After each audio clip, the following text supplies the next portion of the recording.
Hola, soy el pastor Pedro Villegas y te quiero dar la bienvenida a Full Life. Espero que esta prédica te hable mucho. Que Dios te bendiga. La palabra de hoy está buenísima. Y dile al del lado, no se quiere perder nada. Amén. ¿Y alguna vez te has sentido que estás viviendo una situación más grande que tú? ¿O que de pronto no vas a poder con lo que estás viviendo, como que no le encuentras una solución? Sí, Señor. ¿Alguna vez, alguna vez te has sentido perdido, sin salida y preguntándote cómo terminaste ahí? ¿Alguna vez has estado en una encrucijada en tu vida con una decisión por tomar y no sabes si ir a izquierda o derecha? ¿Alguna vez has tenido miedo, te has sentido desprotegido o amenazado por una situación? Entonces compra Dolorán. No, mentira.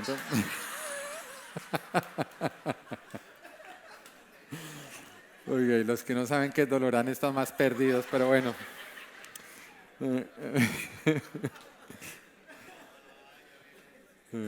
Pero no te preocupes, puedes después preguntarle a algún colombiano cómo crecimos con Dolorán. Bueno, para todos ustedes que se sienten identificados, no con Dolorán, sino con este tipo de sentimientos, emociones, en las cuales de pronto a veces estamos pasando por situaciones que nos sentimos abrumados, por decisiones que tenemos que tomar y que son trascendentales. O sea, la decisión que tomemos realmente va a afectarnos, de pronto que se encuentran en situaciones sin salida, preguntando cómo me metí acá y cómo voy a salir. Hoy quiero compartirte uno de mis versículos favoritos. De hecho, es uno de los versículos que más abrazo cuando me siento de esta manera y que reclamo ante Dios. Y es Salmos 32:8. Y dice así, el Señor dice, ¿quién lo dice? Entonces, ¿se puede confiar en lo que Él está diciendo? Amén. El Señor dice, yo te instruiré, yo te mostraré el camino que debes seguir, yo te daré consejos y velaré por ti. Me encantan estos versículos porque habla de necesidades que nosotros vivimos a diario, algunas veces más fuerte que otras. Pero acá está la promesa de Dios, de cómo Él nos recuerda que no estamos solos, no tenemos por qué vivir solos, de cómo contamos con Él. Y quiero que analicemos cada una de estas promesas para que de esa manera sepamos también cómo podemos acceder a ellas. Y lo digo porque las promesas de Dios son reales, lo que Él promete, Él lo cumple. Pero también algo que tenemos que entender es que toda promesa de Dios tiene una condición. Dígale al de al lado, toda promesa de Dios tiene una condición. ¿Y por qué lo digo? Lo digo porque hay muchas personas que simplemente reclaman las promesas, pero olvidan la condición. Entonces dicen, Señor, tú prometiste que tú me ibas a conceder todos los deseos de mi corazón. Y resulta que esa es la mitad del versículo. Porque el versículo completo dice, deleítate en el Señor. Y Él te concederá los deseos de tu corazón. Toda promesa de Dios tiene una condición. La condición es lo que nosotros tenemos que hacer para poder acceder a lo que Él a nosotros nos está prometiendo. Ahora, esta promesa que Dios nos está dando a través de este versículo, que realmente son cuatro promesas, son hermosas, pero al mismo tiempo también nosotros tenemos que hacer una parte para poder acceder a ellas. Y hay enemigos que nos quiere, Satanás usa ciertas cosas para tratar de robarnos el que nosotros podamos acceder a este tipo de bendiciones. Así que quiero que analicemos cada una de estas cuatro promesas. La primera de ellas es, yo te instruiré. Ahora, dile a Dios, Señor, voy a hacer como si no hubiera dicho, bueno, dile a Dios, Señor, tú has prometido que tú me instruirás. Ahora, ¿por qué te estoy haciendo repetir?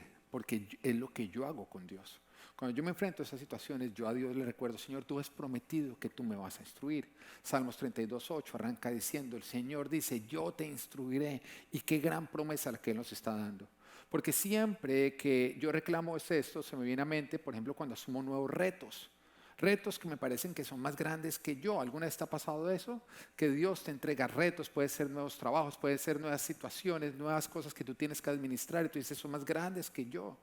Con mi esposa compartíamos que nos pasó lo mismo cuando nosotros fuimos ordenados pastores. Sentíamos que el título nos iba a quedar grande. Además éramos supremamente jóvenes, todavía somos supremamente jóvenes. ¿Mm? Y cuando Dios nos estaba dando este reto, decíamos, Señor, realmente vamos a poderlo llevar a cabo, lo queremos, o sea, deseamos ser pastores, pero sentimos que lo que tú nos estás entregando va más allá de nuestras capacidades. Pero lo mismo ocurrió también cuando a mí me eligieron presidente de la Asociación de Pastores del Sur de la Florida. Y dije, Señor, me parece un gran reto, me parece algo, lógicamente, que agradezco, pero no será más grande que yo. Porque una cosa es pastorear una iglesia, la otra es ser el presidente de los pastores de la ciudad. Pero lo mismo también me ocurrió cuando empezamos a construir este templo. Dios nos llamó a hacerlo, pero hubo un tiempo en que dije, ¿será que sí vamos a poder llevar a cabo esta construcción? Porque es el primer templo que yo construyo, o que yo lidero su construcción. Lo mismo me ocurre cuando me invitan a predicar a diferentes lugares y digo, Señor, ¿será que yo sí tengo lo necesario para poder ir a predicar allá? Oiga, lo mismo me pasó cuando el Señor me hizo padre de 2 hijos. Y digo padre de 2 hijos porque cuando el Señor nos entregó el primero, la vida cambia, ¿no? La vida cambia, cambia, cambia. Al punto que cuando uno ve a alguien que no tiene hijos diciendo que está cansado, uno le da mal genio. Porque ellos no saben lo que es estar cansados. Porque cuando uno tiene el primer hijo, hay momentos en que uno dice, no puedo más. De verdad uno dice, no puedo más. Y es como si ellos leyeran la mente. Ellos dijeran, entonces te voy a exigir más ahora. Y lo rompen a uno, lo llevan a uno al límite. Si además uno como primer padre, uno es bruto. Uno es bruto porque uno piensa con el corazón y el corazón uno le engaña más que nada. Uno cree, por ejemplo, que si uno deja llorar a su hijo, uno le está creando traumas. No te preocupes, si eres primer padre de primero, síguelo creyendo, más adelante te vas a dar cuenta que estás equivocado, dejémoslos equivocarse, nosotros nos equivocamos. Y cuando uno tiene su primer hijo y uno lo ve llorar, uno cree que si uno lo deja llorar, uno lo está traumatizando. Entonces los primeros padres se meten en la cuna con ellos porque soy un buen padre. ¿Verdad? Voy a dormir con ellos porque soy un buen padre. Él medio llora y soy un buen padre. Y después terminas entendiendo que si no cambias vas a crear un criminal. Porque empiezan a manipularte. Y porque ellos aprenden que con el llanto logran controlarte. Y sí, la naturaleza caída nace en ellos, está en ellos. Y si tú no la disciplinas, entonces ellos van a vivir por esa naturaleza pecaminosa que cada vez les va a exigir más y más y más hacer lo contrario a lo que Dios nos dice. Pero cuando uno es padre, primero uno no lo entiende, uno cree que es a punta de amor, a punta de amor, a punta de amor, a punta de amor. Y así recuerdo que criamos a Natán al principio. Y Natán se aprovechó. Al punto en el que yo recuerdo que cuando uno se iba a vestir, uno lo ponía en la cama un momentico para vestirse y él empezaba a llorar, diciendo, cárgueme. Y entonces nosotros siendo buenos padres lo cargábamos mientras que nos vestíamos. Ahora, ponte un pantalón mientras que tú lo cargas. Además decía, qué pena, pero con movimiento. Y uno, sí, yo soy buen papá. Y con movimiento tú te ponías el jean. Aprendimos a hacer cosas que nunca nos hubiéramos imaginado. Ahora, cuando estábamos viendo esta situación, cuando estábamos sobreabrumados con nuestra vida, llegó la bendición que recibimos por fe de que quedamos embarazados de Abel. Y digo por fe porque mi esposa me decía, ¿cómo lo vamos a lograr? Y yo decía, por fe, por fe, por fe, créele a Dios, Él nos instruirá, Él nos instruirá. Porque uno a veces siente que no puede, como que uno está viendo cosas más allá. Esto me recuerda a esa pareja que tenía 2 hijos, iba en el avión y los hijos estaban acabando con el avión. Estaban moviendo el puesto de adelante, las personas hacían desesperadas, tiraban la comida para arriba y para atrás, gritaban, lloraban, les daban ganas de entrar al baño, cuando llegan al baño se les quitaban, venían tumbando el avión y estos padres venían desesperados, además que miraban a los pasajeros de al lado y todos los miraban como diciendo, si fuera mi hijo. Mi hijo no estaría ya en este avión sino volando, probando paracaídas. Y estos padres, sintiéndose mal, de pronto ven a un pasajero al lado que los mira y con ojos lagrimosos le dice, ¿nada más tienen 2 hijos? Y ellos dicen, sí. Dice, cuando quisiera yo tener 2 hijos. Y esos padres se sintieron mal. Se sintieron mal y dijeron, ¿por qué no has podido tener hijos? Y él dijo, no, tengo 6.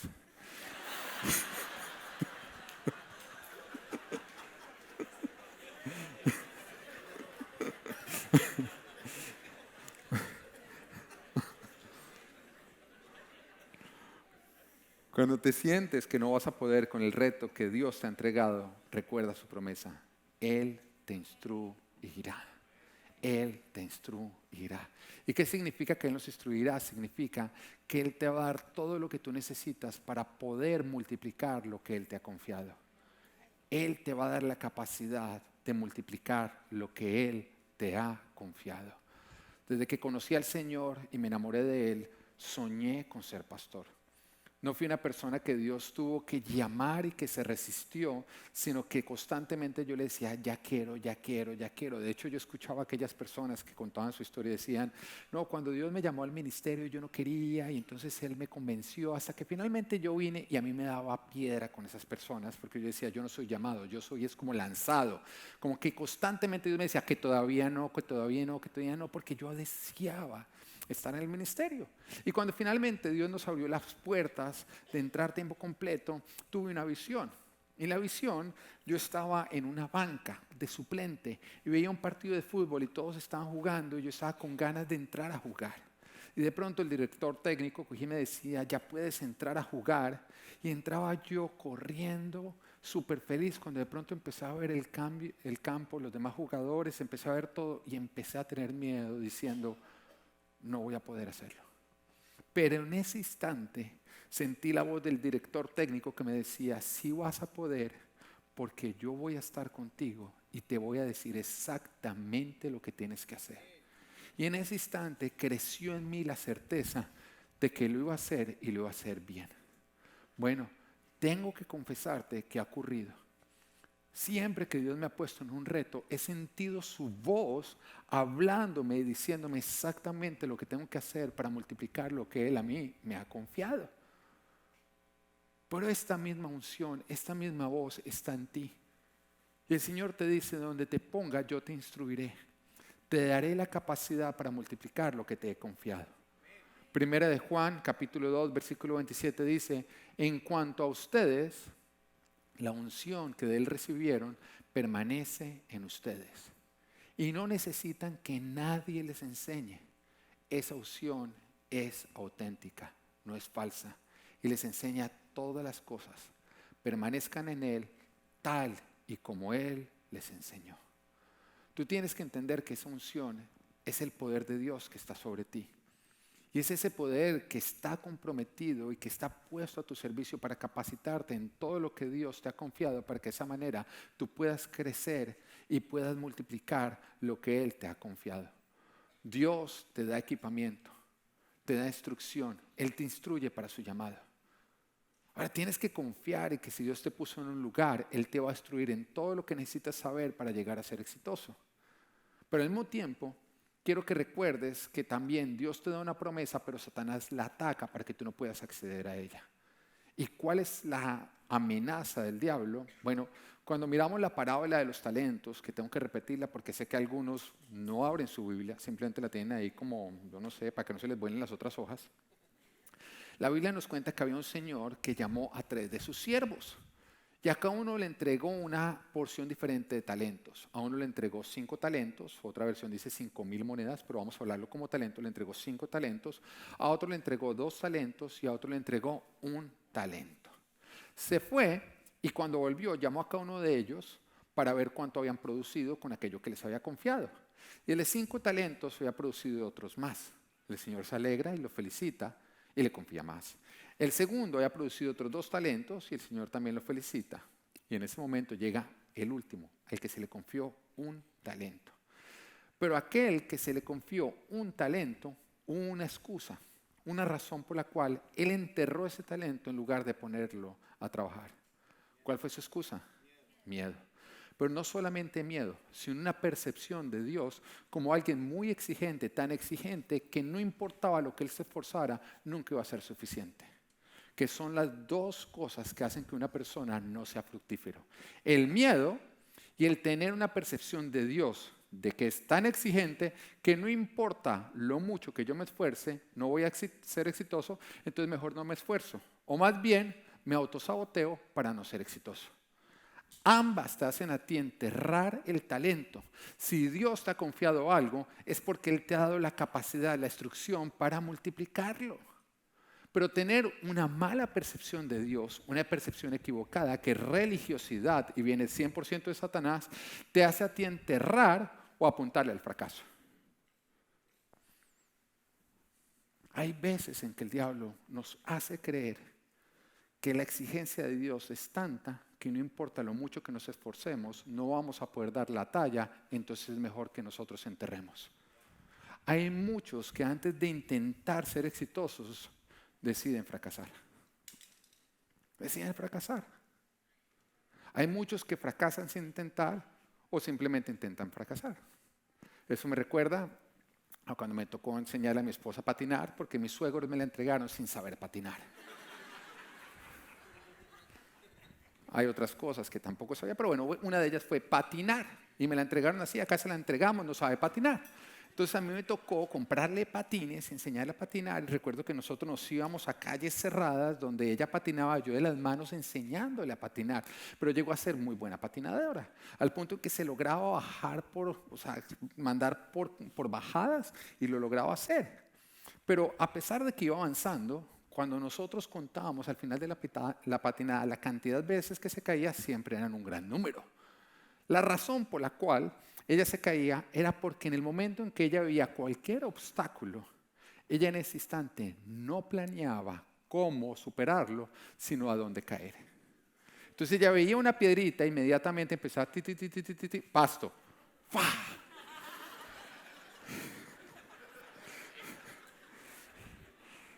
Y cuando yo veía eso le decía, nunca vas a poder no caerte si sigues planeando cómo caer. Pero eso le pasa a aquellos que ven a Dios muy exigente, que ven aquello que Dios les ha confiado como algo muy exigente, que en vez de planear ser exitosos empiezan a planear el fracaso. Deja de planear el fracaso o vas a fracasar. Planea el éxito, porque es creerle a Dios. Es creerle a Dios que si Él te ha puesto en un lugar, Él te ha dado la capacidad para ser exitoso en dicho lugar, para multiplicarlo. El diablo te empieza a meter ideas de cómo planear dónde caer. Mira, cuando tú fracases, acá hay un pasto. Deja de saltar a los pastos del diablo y más bien camina hacia el éxito hacia el cual Dios te está llamando.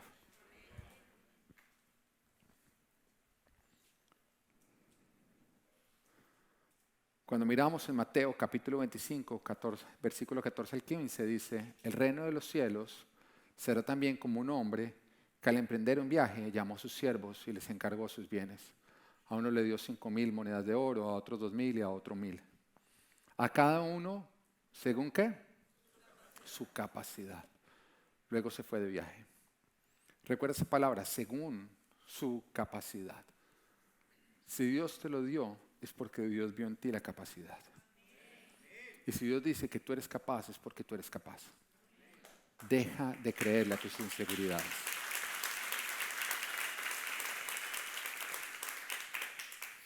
Gracias por interrumpir lo que ibas a decir. Deja de creerle a tus inseguridades y empieza a creerle a Dios. Si Él te lo ha confiado, es porque Él ha puesto en ti la capacidad.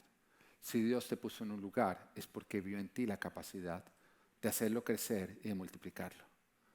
Y recuerda que el enemigo de esta promesa es el miedo que nos paraliza o el ver a Dios muy exigente, que vuelvo y repito, es religiosidad.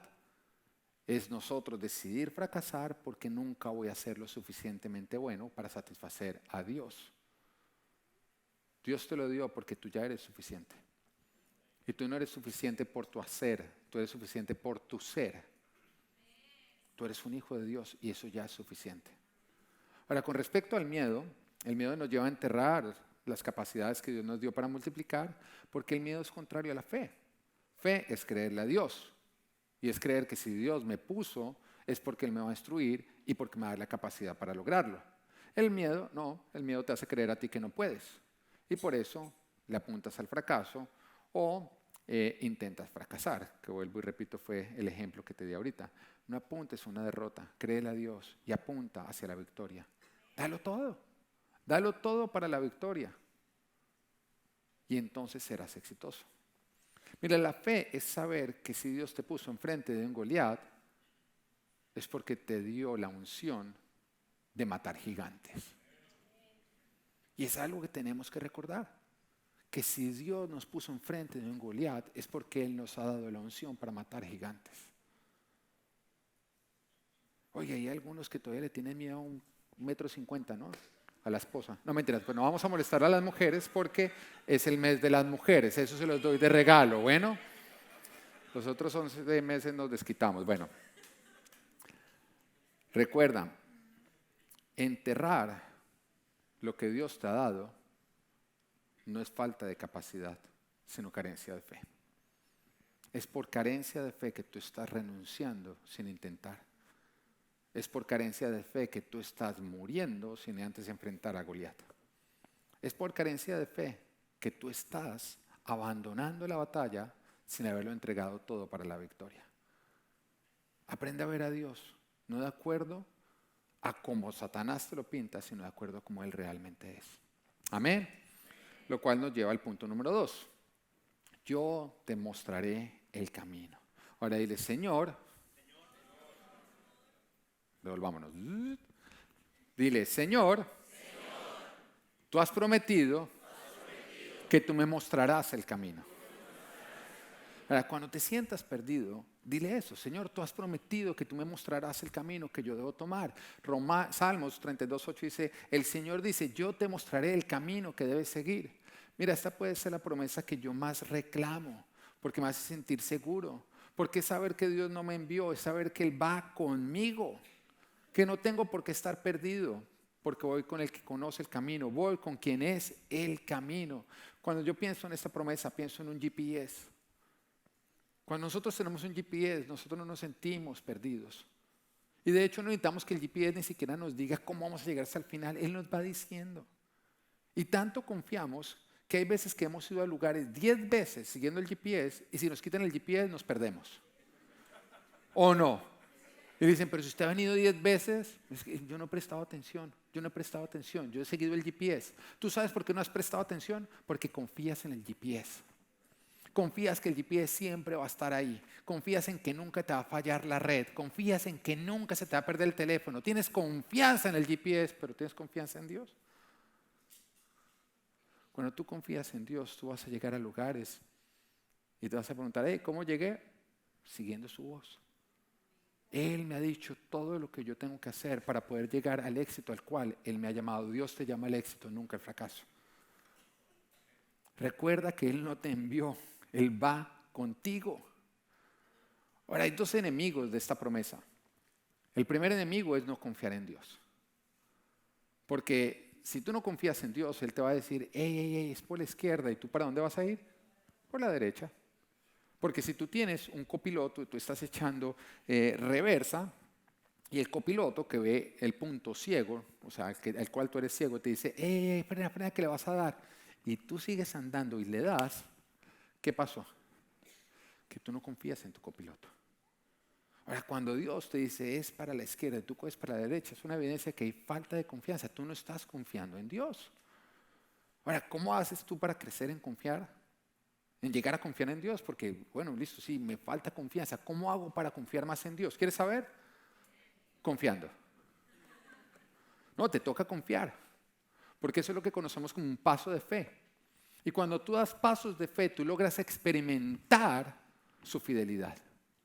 A lo que me refiero es que si Dios te dice, da el paso, y tú dices, no, Señor, es que se ve un vacío. El Señor te dice, dalo. Y tú lo das y te das cuenta que no te caes, tú aprendes a confiar en Él. A lo que me refiero es que si Dios te dice, sal de la barca y camina sobre las aguas, y tú te quedas dentro de la barca, no, es que no confío, nunca vas a confiar. Nunca vas a confiar.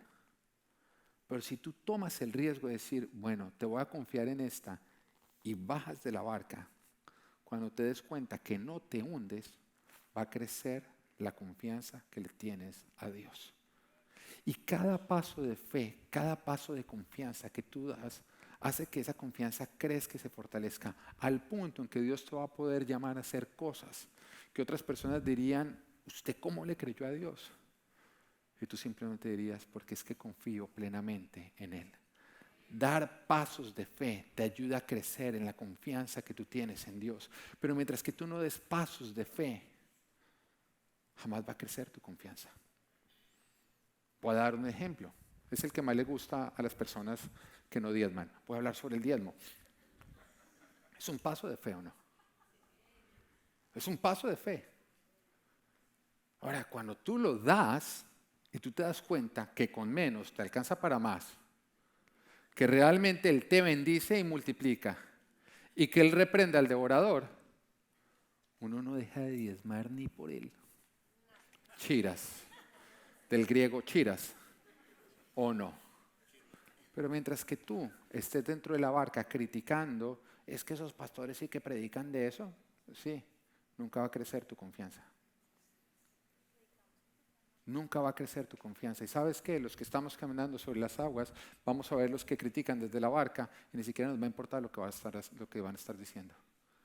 Porque nuestra confianza ha crecido. Nos hemos dado cuenta que es mejor caminar en Él que desconfiar de Él.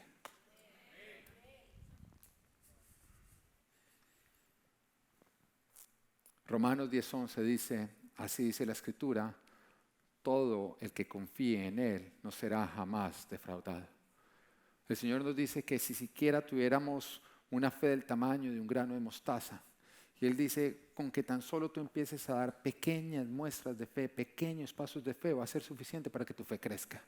Porque cuando tú me das fe, yo te devuelvo milagros. Y una vez que tú experimentas los milagros, tu fe crece. Y va a crecer, va a crecer, va a crecer. Arrancó pequeña y se va a convertir en una hortaliza, la más grande de todas. Ahora, el segundo enemigo de esta promesa es el no tener una intimidad con Dios. O sea, recuerda que estamos hablando que Él te está diciendo, yo te mostraré el camino que debes seguir. Para tú escuchar lo que Él te está diciendo, ¿qué necesitas hacer? Tener intimidad con Él o no. Necesitas aprender a reconocer su voz. Tienes que aprender a identificar cuando Él te habla y cuando Él no te habla. Porque ¿cómo te va a guiar alguien a quien tú no lo escuchas hablar? Que tú no escuchas lo que te está diciendo. Tú necesitas ejercitar el escuchar a Dios. Y eso ocurre cuando tú pasas tu tiempo con Él. Es lo que nosotros conocemos como devocional.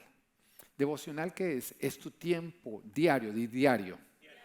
Tiene que ser diario. Es diario. Es tu tiempo diario con Dios. Un tiempo que tú apartas y quitas toda distracción, ojalá sea en la mañana, para tú orar, que es hablar con Él, es hablar con tu Padre, y para tú escucharlo a Él, que es leer la palabra. Y cuando tú lo haces, tú empiezas a ejercitar tu oído espiritual y empiezas a escucharlo, identificar su voz cuando Él te habla. Pero una persona que no hace un devocional no crece en intimidad con Dios y no desarrolla su oído para escuchar la voz de Dios.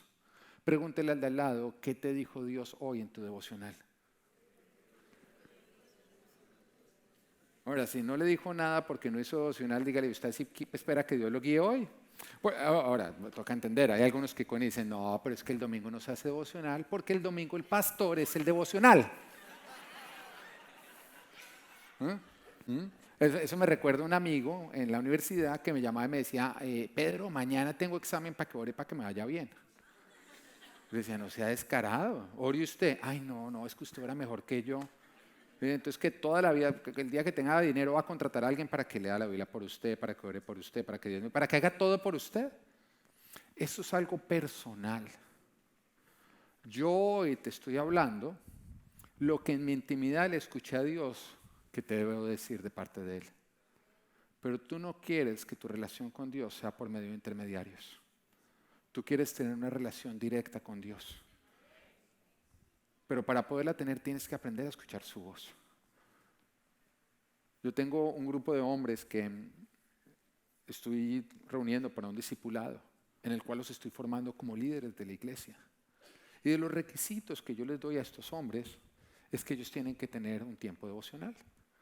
Porque si ellos no leen la Biblia, si ellos no escuchan a Dios, no me van a escuchar a mí. Estoy perdiendo completamente el tiempo. Si tú no aprendes a escuchar a Dios, ¿cómo te va a guiar en las decisiones que debes tomar? ¿Cómo te va a mostrar el camino? ¿Cómo te va a guiar? Eso es algo que nadie puede hacer por ti, es algo que tú tienes que empezar a hacer por ti. Necesitas ejercitar el escuchar a Dios. necesitas tener tiempo de oración y lectura de la palabra. O sea, cuando tú pasas tiempo con alguien, esa persona te influencia. Te influencia. Tú lo quieres reconocer o no. Pues si tú no te das cuenta, todos nos damos cuenta. Porque empiezas a hablar como él. Te empiezas a vestir como él. ¿Mm? ¿Mm? Empiezan a gustarte cosas que no te gustaban antes, pero por él sí te empezaron a gustar. ¿Mm? Porque cuando tú pasas con alguien, se te pega. Cuando tú pasas tiempo con Dios, te transforma. Tú eres transformado, pasa tiempo con Dios. Aquel que no hace devocional, que no lee la Biblia, que no tiene un tiempo de oración, ¿cómo espera que Dios lo guíe? Dios no puede guiar al que no lo escucha. Dios no puede guiar al que lo ignora. Busca la voz de Dios. Jeremías 29:13 dice, me buscarán y me encontrarán cuando me busquen de todo corazón.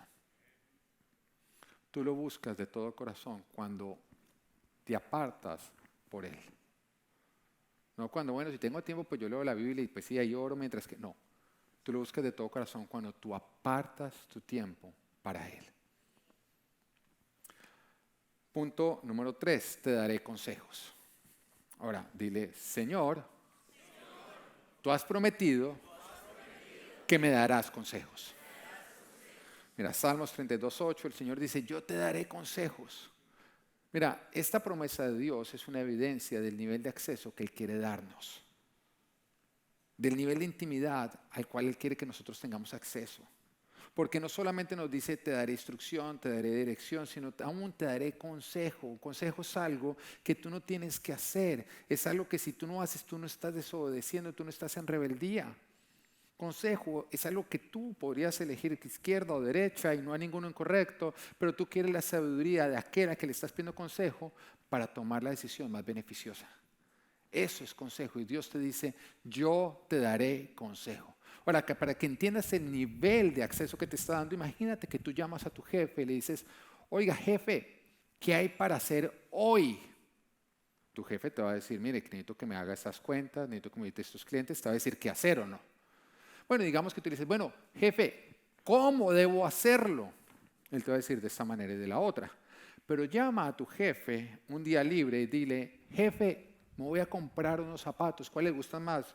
¿Los rojos o los negros? Y te va a mandar a la porra. ¿Por qué?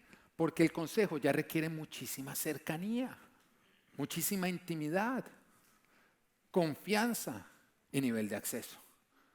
Vuelvo y le digo, en el consejo no hay rebeldía. No, en el consejo es poder contar con la sabiduría de dicha persona para tomar una mejor decisión. Ahora, pongo el ejemplo de los zapatos porque es algo que yo hago. Cuando yo voy a comprar zapatos, mi esposa lo sabe, ella puede dar testimonio que yo le pregunto a Dios qué zapatos me compro. Y tú podrías decir, ¿por qué? Porque alguna vez te ha pasado que te compras unos zapatos, te encantan, parecen supremamente cómodos, pero después de que los caminas, te sacan ampolla. Deberías pedir más consejo. Entonces son temas en que yo digo, yo no me quiero equivocar, entonces quiero la sabiduría de Dios. Entonces le digo, Señor, ¿cuáles son los zapatos que más yo voy a usar, que van a ser cómodos, que van a ser beneficiosos? Y oigo como Él me responde. Ahora, cuando veo los zapatos de varios de ustedes, digo, deberían pedir más consejo.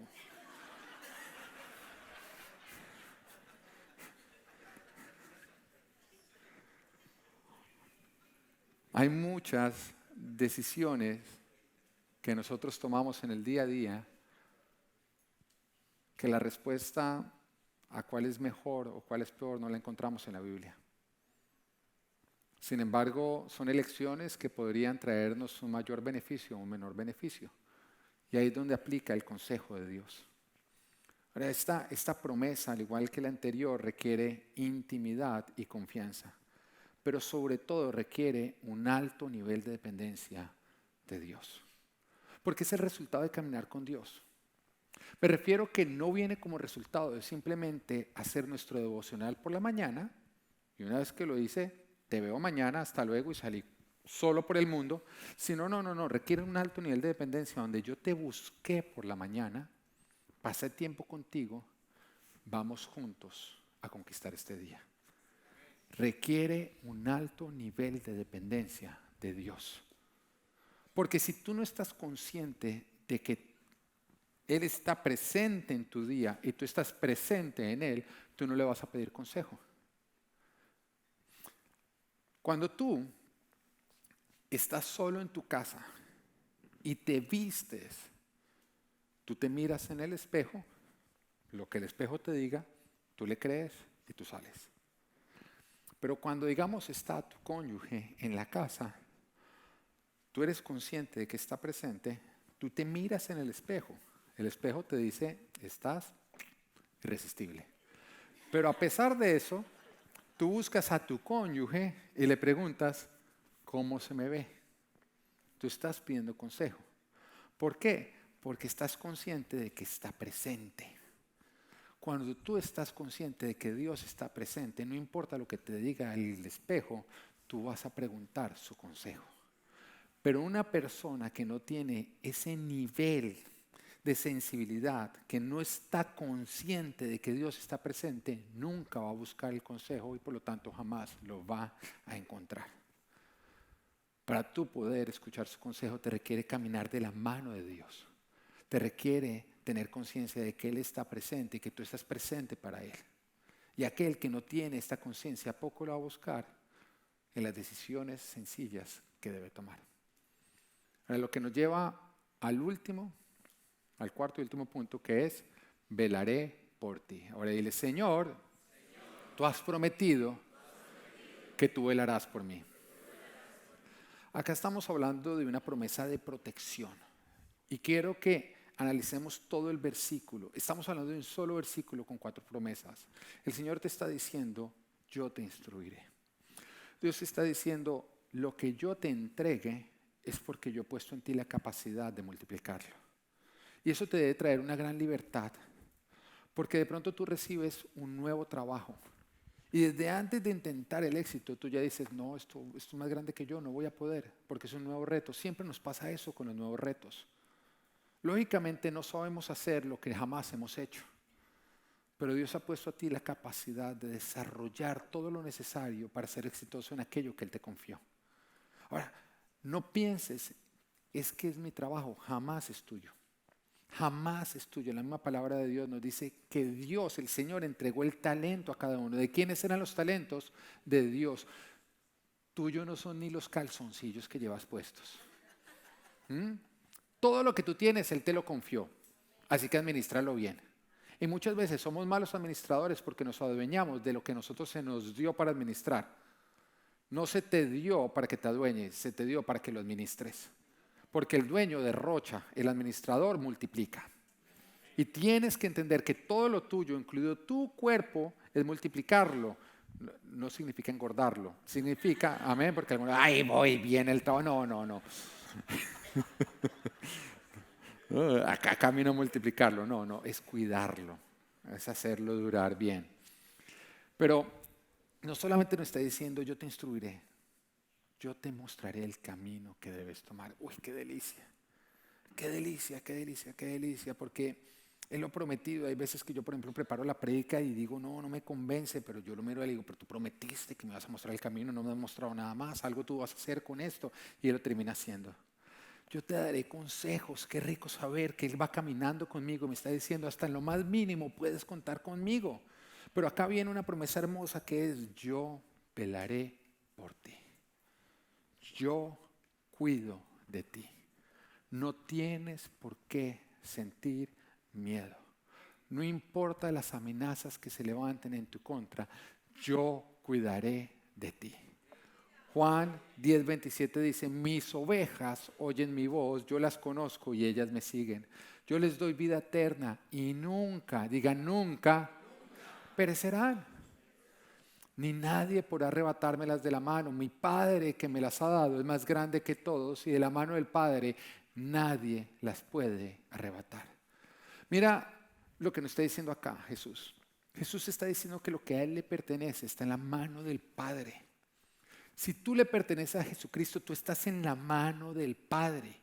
No importa el ser humano que se levante contra ti, tú estás en la mano del Padre. No importa lo que esté ocurriendo en el mundo entero, tú estás en la mano del Padre. No importa la enfermedad que te está amenazando, tú estás en la mano del Padre. No importa el depredador que se levante contra ti, tú estás en la mano del Padre.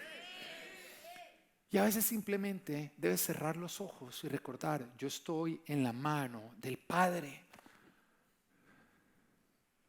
A veces tienes que escuchar menos lo que el diablo te está diciendo y más lo que Dios te ha prometido. Pasamos de una pandemia donde de lo que más sufrimos fue de miedo.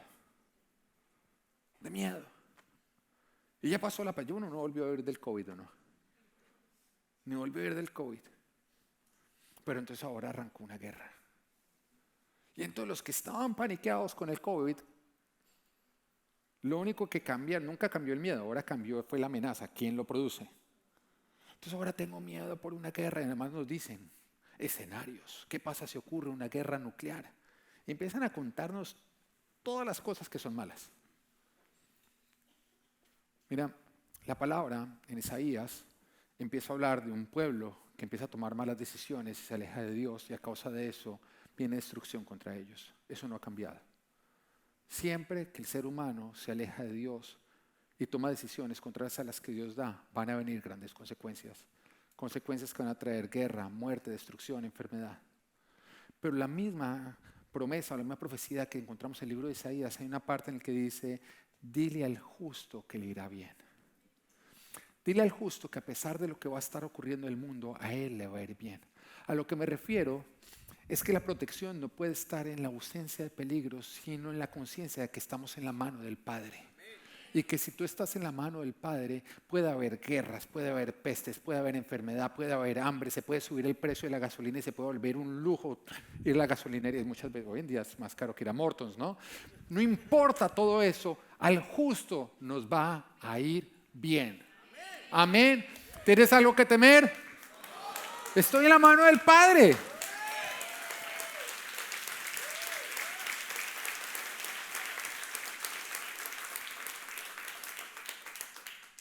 Es saber que no estamos solos. Es saber que el que se mete con nosotros se las ve con Él. Ahora me encanta el rey David porque el rey David sí que experimentó peligros. Sí que tuvo enemigos que lo atacaron, situaciones adversas. Porque muchos piensan en la vida de David y decir, ay, tan lindo, un hombre conforme al corazón de Dios, su reinado cómo creció. Vamos a mirar la vida de David. O sea, creció en un hogar donde nadie creía en él. Nadie, ni su padre, ni ninguno de sus hermanos creía en él. Después de eso, cuando llega a tener su primer enfrentamiento militar, no era ni siquiera militar. No, y le tocó enfrentar no cualquiera, no, le tocó enfrentar un gigante que venía acobardando a los que sí eran militares. Pero cuando obtuvo la victoria, que todo el mundo diría, bueno, ya todo fue bueno, el rey que debía estar agradecido con él le tuvo celos y entonces lo empezó a perseguir. Terminó perdiendo a su esposa, terminó perdiendo su tierra, su trabajo, terminó viviendo como un criminal perseguido a pesar de haber hecho lo correcto. Pero bueno, después recibió el reino. Y cuando recibe el reino, su propio hijo se lo intenta usurpar. Cuando lo está consolidando, le viene una idea de hacer un censo y termina provocando por su necedad la mortandad de 70,000 personas. Bueno, no mira eso y dice, este hombre sí que le fue difícil. Pero a pesar de lo que él enfrentó, él logró experimentar que Dios era el que lo cuidaba, que Dios era el que lo protegía, que no importaba lo que se levantara en su contra, él estaba en la mano del Padre y lo que está en la mano del Padre, nada ni nadie lo va a poder tocar. Y escribe en 2 Samuel 22:2, en mi angustia invoqué al Señor, llamé a mi Dios, Él me escuchó desde su templo, mi clamor llegó a sus oídos, la tierra tembló, se estremeció, se sacudieron los cimientos de los cielos, se tambalearon a causa de su enojo, por la nariz echaba humo, por la boca fuego consumidor, lanzaba carbones encendidos. Y acá empieza a hablar de cómo él sintió que cada vez que alguien lo atacaba a él, el Señor ardía en una ira santa y salía en su protección. Y continúa diciendo en el versículo 17, extendió su mano desde lo alto, tomó la mía y me sacó del mar profundo. Me libró de mi enemigo poderoso, de aquellos que me odiaban y que eran más fuertes que yo. En el día de mi desgracia me salieron al encuentro, pero mi apoyo fue el Señor. Me sacó a un amplio espacio, me libró porque se agradó de mí. Mira, el miedo es el resultado de sentirnos desprotegidos. Y nace, la primera vez que se registra el ser humano que hubo miedo fue cuando Adán y Eva pecaron y a causa de su pecado fueron separados de Dios. O sea, al sentirse lejos de Dios los hizo sentirse con miedo. Y es algo que nosotros vemos en nuestros hijos.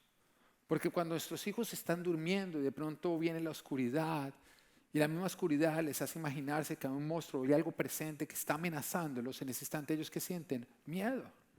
Pero cuando ellos gritan y nosotros venimos corriendo, en el momento en que nosotros entramos al cuarto, algo sale del cuarto. ¿Qué sale? El miedo.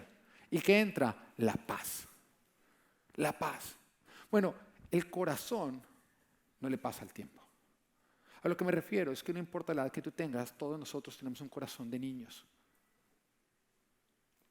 Y nos sigue acompañando lo mismo. Cuando estamos en oscuridad, la oscuridad nos hace imaginarnos cosas que no están presentes, pero que parecen amenazantes. Y sentir a nuestro Padre Celestial lejos nos hace sentir pavor. Pero cuando nosotros lo invocamos y entendemos que está cerca, ese miedo se tiene que ir y la paz de Dios tiene que permanecer.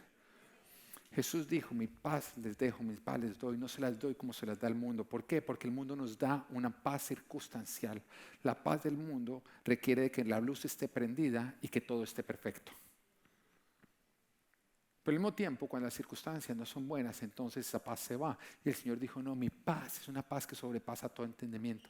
De que no importa que tú estés pasando por tiempos de oscuridad, tú sabes que yo estoy presente y mi paz te acompaña.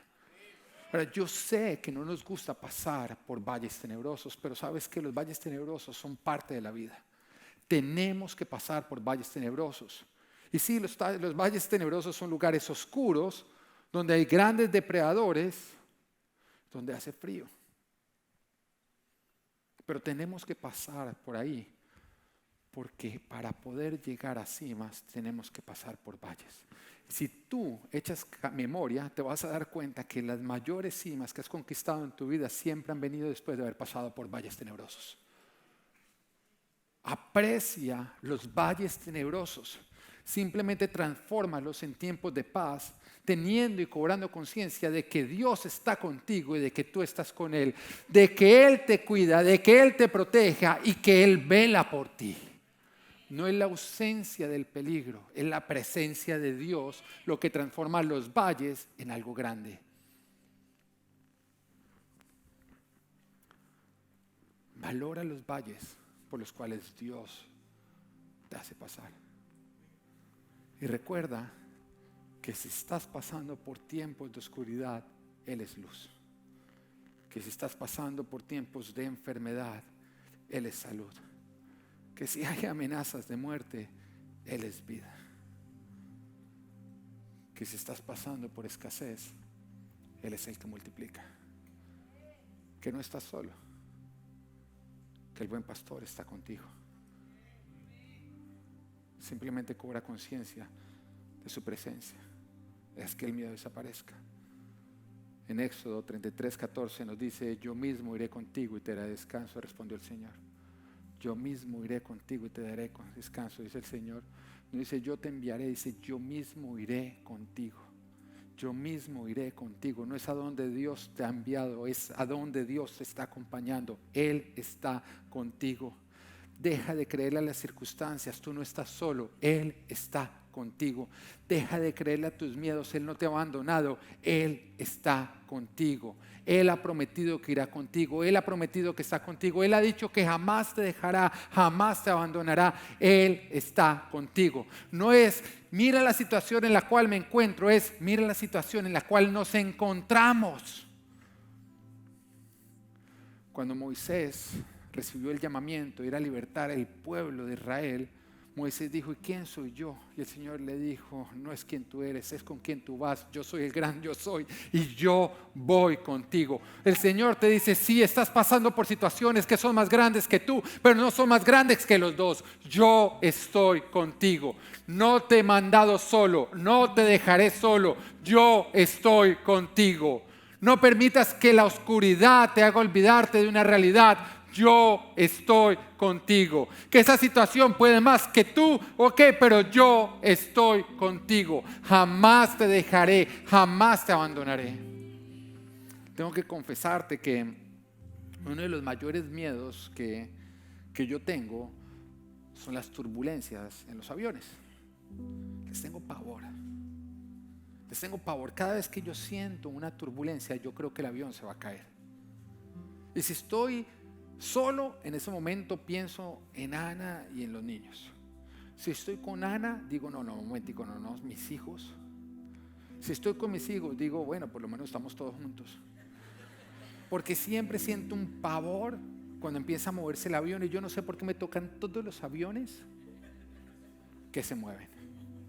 Y la otra vez voy con Natán, estábamos sentados Natán y yo en el avión, cuando de pronto empezó la turbulencia y se empezó a mover ese avión como no se movía nunca. Y yo tratando de mostrarme valiente, ¿no? Y tratando de mostrarme valiente y yo orando, Señor, tú estás conmigo, tú estás conmigo. Y de pronto llega Natán, el tema me dice, ay papá, yo no quiero que se caiga ese avión. Yo volteé y le dije, nadie quiere que se caiga este avión. Acá no hay nadie que quiere que se caiga este avión. Ahorita nadie está diciendo, ay, que se caiga. Nadie quiere que se caiga este avión.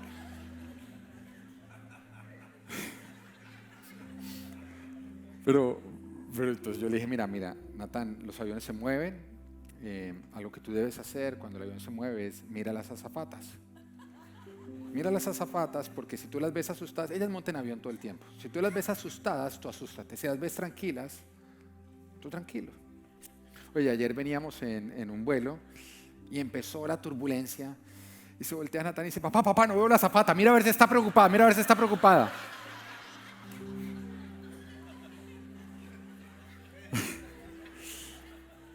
Siempre me dice, ¿cómo está la azafata? Y yo me volteo, miro y la azafata leyendo una revista. Y yo, mi amor, está leyendo una revista, ¿no? Porque uno dice, no, ¿se está leyendo la Biblia?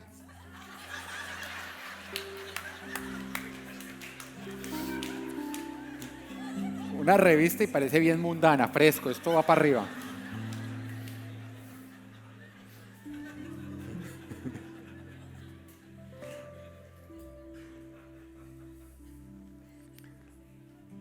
Pero cuando estoy pasando por esas turbulencias, tanto en los aviones como en la vida, porque la vida sí que tiene turbulencias, ¿no? Algo que hago es que cierro mis ojos.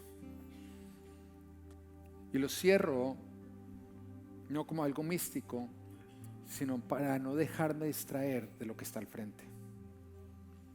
Para que las circunstancias que me rodean no me roben una verdad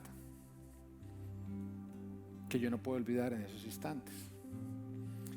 Así que cierro los ojos y le empiezo a decir, tú no me dejas, tú estás cerca, tú me abrazas, tú estás acá conmigo, tú sostienes con tu mano este avión no está solo, tú estás acá, tú estás presente, tú estás conmigo. Y lo empiezo a repetir y a repetir hasta que siento paz.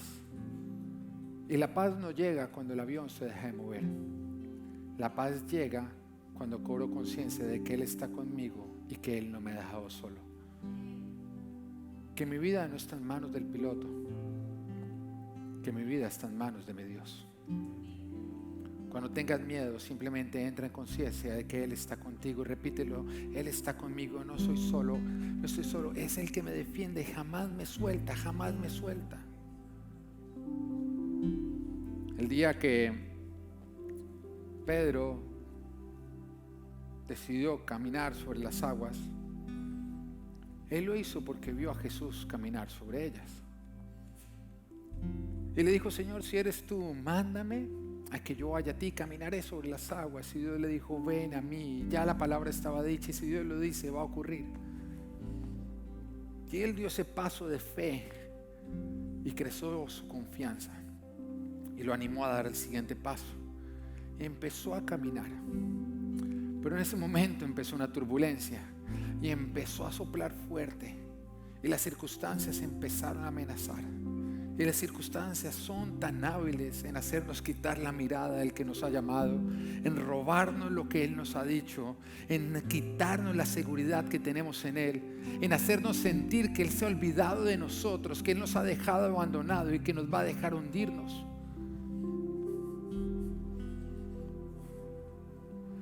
Pero la paz no puede ser la ausencia de las aguas bajo tus pies, sino la presencia de Jesús llamando tu nombre y sosteniéndote en medio de la tempestad. Las circunstancias tienden a hacernos quitar la mirada de Dios, pero eso es una mentira. Salmos 121:3 dice: no permitirá que tu pie resbale, jamás duerme el que cuida de ti. Ahora, cuando dice eso, jamás duerme el que cuida de ti, yo pienso en mis hijos, porque cuando uno está con sus hijos, uno constantemente tiene la mirada puesta en ellos, y más cuando tienen la edad que tienen los míos y el temperamento que tiene Natán, tú tienes que tener puesta la mirada en ellos. Porque si tú te descuidas, a él se le ocurre algo que no se le ocurriría a nadie más y que es peligroso. Entonces uno tiene puesta la mirada, pero en el momento en que uno medio se descuida o se despiste, a un medio se adormece, ahí pasa lo malo. Pero es lo que tú tienes que entender. Tú te distraes y tú no puedes estar en todo lugar cuidando a tus hijos, pero Él no se distrae y Él sí está en todo lugar cuidando a los hijos de Él. Y si tú eres un hijo de Él, Él te sostiene, Él te abraza, Él no te suelta, Él jamás se queda dormido, Él jamás quita la mirada de ti. Si tú te encuentras en su mano, Él jamás te suelta, Él jamás te abandona, Él jamás te deja. Él está contigo, Él no te ha enviado, Él te acompaña y Él está comprometido en que tú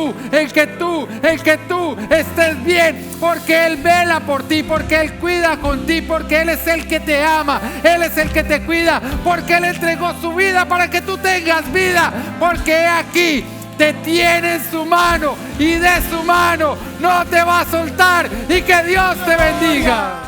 Bueno, espero que Dios te haya hablado a través de esta prédica. Te invitamos a que nos sigas a través de nuestras redes sociales o escríbenos, queremos estar en contacto contigo. Bye.